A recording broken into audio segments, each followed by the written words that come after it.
Now, under lockdown rules, only essential staff are allowed to go to work. Grocery shopping and medical trips are also permitted. But it's been a challenge to those that rely on public transport. Taxi services are only allowed to operate from 5 a.m. until 9 a.m. and then later at 4 p.m. till 8 p.m. For more on this, I'm now joined by Transport Minister Fikile Mbalula. Minister, thank you so much for coming through. You've had a busy last couple of days. Let's talk about the first day of the lockdown itself. There were some hiccups. We expected this. What's your take on the first day? Well, first and foremost, let us welcome the continued goodwill among South Africans because this is a partnership between government and the people of South Africa, and it has been overwhelming goodwill. Of course, you've got challenges, a coterie of few people there and there who are out of, line, but generally the response has been good and overwhelming. Challenges in public transport, we have heard it is the transportation of essential health workers. Essential workers in general, in numbers, and we've had challenges in relation to minibus taxis because also in terms of the number of people they can carry, in terms of the regulations, has been reduced to 60%. So, which means they can't carry, the normal load because of social distance. That has been a major challenge. So we have appealed to them to increase the numbers because some of them withdrew because they said they can't get money. Yeah. But there is no logic in that because we are in a space of 21 days of not making money.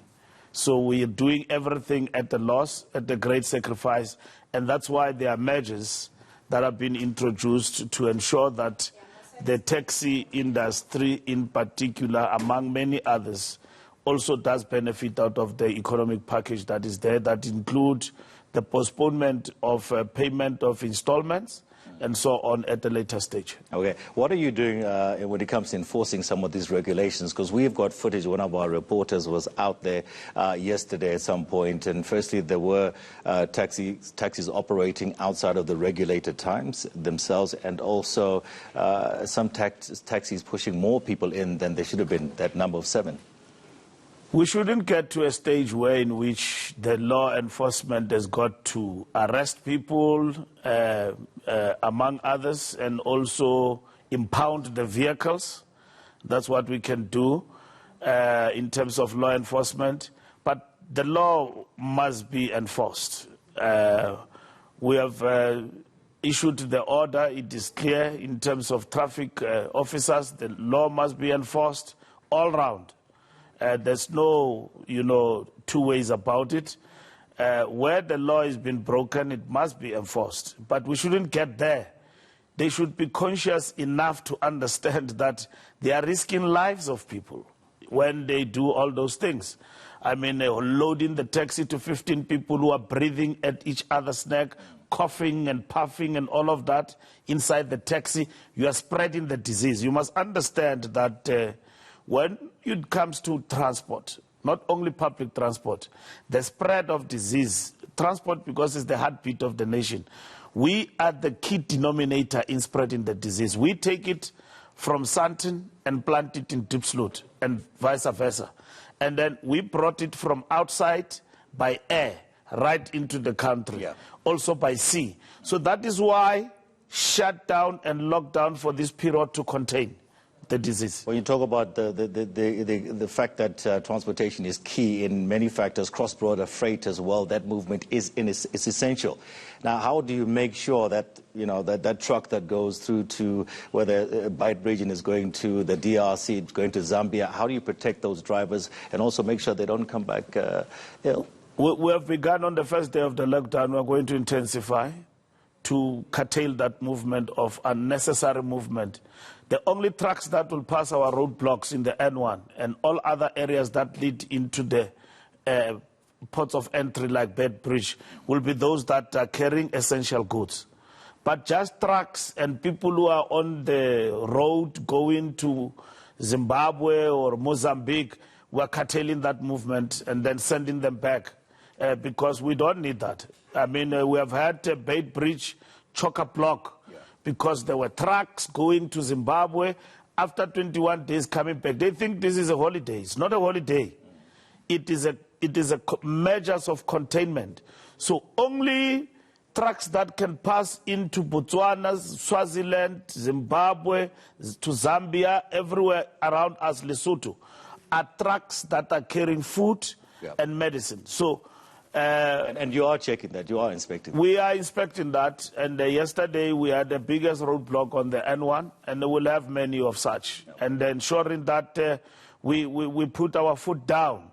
The expectation is that people are coming to the party and understand. But I mean, they are just doing their own things and they're putting the whole nation at risk. We shouldn't do that. As we shouldn't do things that, and we can't interpret Xhosa. But what it means is that we should not over-exaggerate, things. Yeah. Let's stay put, let's sacrifice for the good of humankind. So true. Minister, I can't let you go. I want to ask you a question. Your capacity as an NEC member, Moody's has just downgraded South Africa junk status. What are your thoughts on that, especially at this time? Well, Minister of Finance didn't sleep. I mean, I was in communication with him last night because we belong into the same cluster, and I'm sure where he is not asleep. But it's bad news for us. We are in this coronavirus, and with all these challenges, when we're on the path of fighting, we've got to keep fighting and putting important measures to get our economy to grow and to do all sorts of things that will get out of the junk status. Yeah. And I think it will take time, but we'll get there. Okay, this is the time for South Africans to pull together. It is time to pull together. Humanity is doing so. It doesn't matter wherever you are, but the most important thing which I need to emphasize is that the main purpose of us is to contain this. Stay where you are.